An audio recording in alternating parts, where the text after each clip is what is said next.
दोस्तों, मेरा नाम सनत है और आज मैं ये अपना दूसरा वीडियो रिकॉर्ड करने जा रहा हूँ जो रियल एस्टेट के लोगों के लिए है।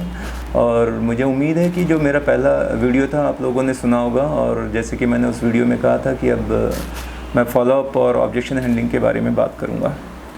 तो दोस्तों, जो ये ऑब्जेक्शन हैंडलिंग या फॉलोअप, जो जैसे पहले मैंने 4 बेसिक बताए थे आपको कि पहले आप अपनी लिस्ट डाटाबेस तैयार करें, फिर उसके बाद लोगों को कॉल करके प्रॉपर्टी दिखाएं, और उसके बाद जो ऑब्जेक्शन आता है तो उसको कैसे हैंडल किया जाए। तो ये जो है उस प्रोसेस का सबसे इम्पॉर्टेंट पार्ट है, क्योंकि यहाँ पे ही आपको रिज़ल्ट आने वाले हैं। क्योंकि 80% काम आप कर चुके हो, लोगों को प्रॉपर्टी दिखाने तक में 80% काम हो चुका है। अब है उनका डिसीज़न के लिए उन्हें तैयार करना।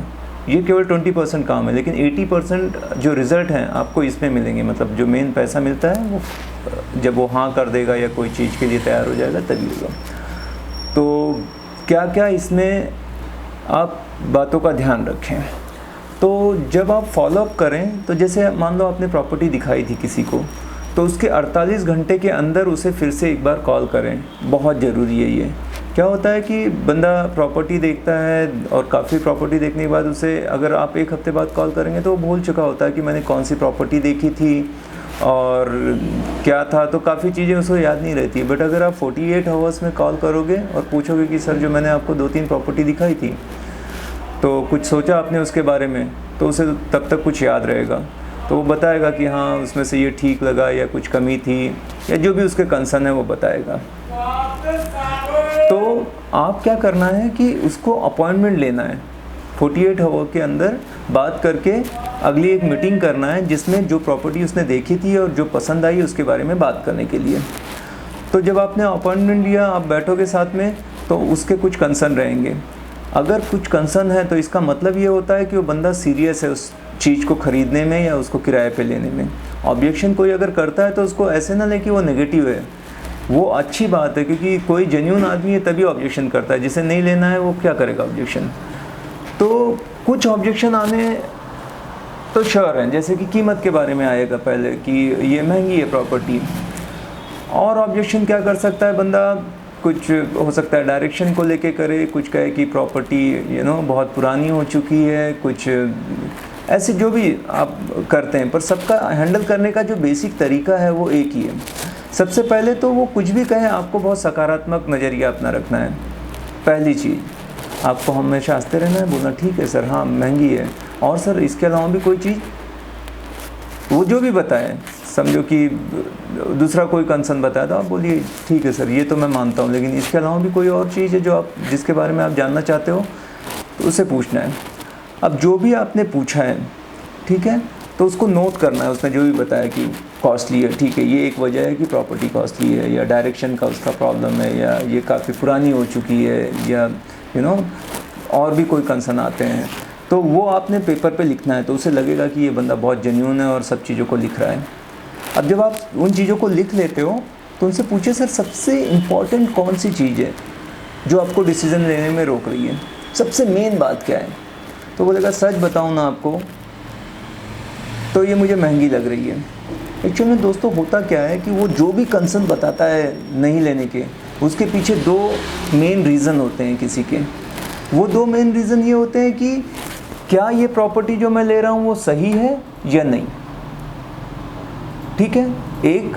और दूसरा कंसर्न होता है जिस कीमत पे मैं लेने जा रहा हूँ वो कीमत सही है या ज़्यादा है। पर ये डायरेक्ट कभी नहीं बताएगा। होता क्या है, लोगों का डिसीज़न लेने का हैबिट नहीं होता है, लोग जल्दी निर्णय पे नहीं पहुंचते हैं। आप देखेंगे तो इंसान शुरू से, मतलब जब हम बचपन में होते हैं तो हमारे माँ बाप डिसीज़न लेते हैं, उसके बाद हम स्कूल जाते हैं तो हमारे टीचर्स डिसीज़न लेते हैं, जब हम बड़े हो जाते हैं तो हमारे बॉस होते हैं, वो हमारी ज़िंदगी के डिसीज़न लेते हैं। तो बंदे ने कभी डिसीज़न लिया नहीं होता है, तो उसे पसंद भी आ गई है, सब कुछ है, तभी तो आया है मीटिंग करने के लिए, पर वो डिसाइड नहीं कर पा रहा है, टोकन अमाउंट तक नहीं आ रहा है। तो आपने उसकी मदद करना है। कैसे ये मदद करोगे, 2 उसके लिए इम्पॉर्टेंट चीज़ें हैं। एक तो उसे ज़्यादा से ज़्यादा जानकारी दोगे उसके बारे में, ठीक है, और आप उससे खूब उसका ट्रस्ट हासिल करोगे। प्रॉपर्टी बाद में बिकती है, पहले आप अपने आप को बेचते हो कि वो आप पर विश्वास कर सके, ठीक है। तो आप जितना दोस्ती बनाओगे, उसके साथ रिलेट करोगे, जैसे जो भी उसके इंटरेस्ट की बातें करोगे, तो वो जितना आपसे कनेक्ट होगा उतने चांसेस बढ़ जाएंगे कि वो प्रॉपर्टी आपसे ख़रीदें। तो अब जो भी उसके ऑब्जेक्शन रहे, आपने उसको लिख लिया कि ये 3 कंसर्न है। मैं फिर उससे एक सवाल पूछूंगा कि अच्छा सर, अगर ये 3 कंसर्न जो हैं आपके, इसका अगर मैं सॉल्यूशन बता दूं तो क्या आप आज फाइनल करने जा रहे हो? सीधा एक क्लोज एंडेड आपने क्वेश्चन पूछ लिया। अगर वो सीरियस है और लेने वाला है तो वो बोलेगा हाँ मैं कर दूंगा। अगर उसके बाद भी वो कहता है कि नहीं मुझे सोचना है, मुझे एक बार अपने पिताजी से पूछना है, वाइफ को दिखाना है, ये सब करना है, तो मैं उसके कोई भी क्वेश्चन का आंसर नहीं दूंगा। क्यों? क्योंकि उसे पूछना है, ये सब करना है, तो पहले वो कर ले, क्योंकि मैं जो आंसर बताऊंगा ये फिर उसके लिए अगली बार आएगा और 3-4 क्वेश्चन लेके आएगा। तो हम यहाँ पर बैठे हैं किसी का आंसर करने के लिए नहीं।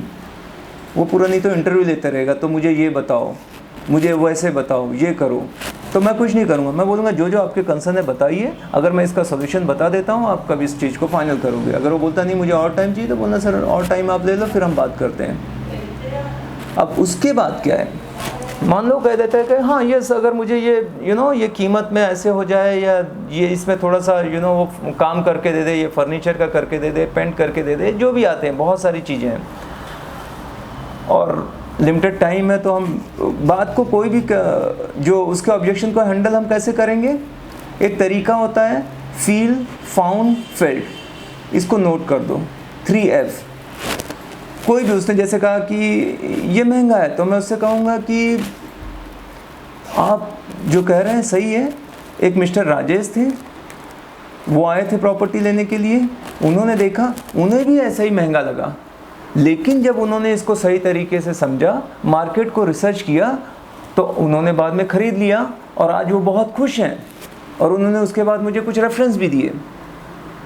कुछ भी जब वो बोले तो आपको यही ठीक है, जैसे आपको लग रहा है इसी तरह मिस्टर एक्स को लगा था, लेकिन जब उसने और जानकारी ली तो उन्होंने बाद में ख़रीद लिया और वो बाद में बड़ा खुश हुए।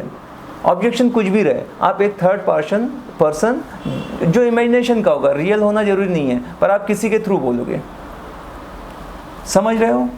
मान लो कि आप कोई चीज़ यूज़ करते हो, कोई प्रोडक्ट यूज़ करते हो, उससे आप बहुत ठीक हो गए और आप क्लाइंट को बेचने जाते हो, तो जब आप कहोगे मैंने यूज़ किया मैं ठीक हो गया, तो क्लाइंट को हमेशा लगता है आप झूठ बोल रहे हो, वो आप पे ट्रस्ट नहीं करता। लेकिन अगर आप ये बोलोगे कि हमारे बगल वाले अंकल ने ये चीज़ खाई थी, उन्होंने जब इसको खाने के बाद देखा 2 दिन में ही उन पर ये असर आया, आज वो बड़े खुश हैं और हमेशा वो चीज़ को लेते हैं, तो आपके बिहाफ में आपके अंकल बात कर रहे हैं।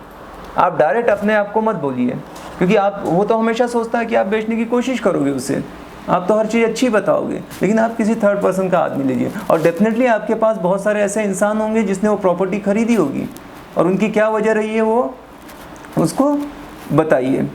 तो इस तरीके से कर सकते हैं। फिर भी कोई बहुत ही ज़्यादा क्रिटिकल है क्लाइंट, तो आप उससे कभी भी जो भी सवाल पूछता है उसके सवाल का आंसर सवाल से देना है। जैसे कि वो कहता है कि ये प्रॉपर्टी बहुत कॉस्टली है, तो मैं उससे कहूँगा कि आपको क्यों लगता है ये प्रॉपर्टी बहुत कॉस्टली है।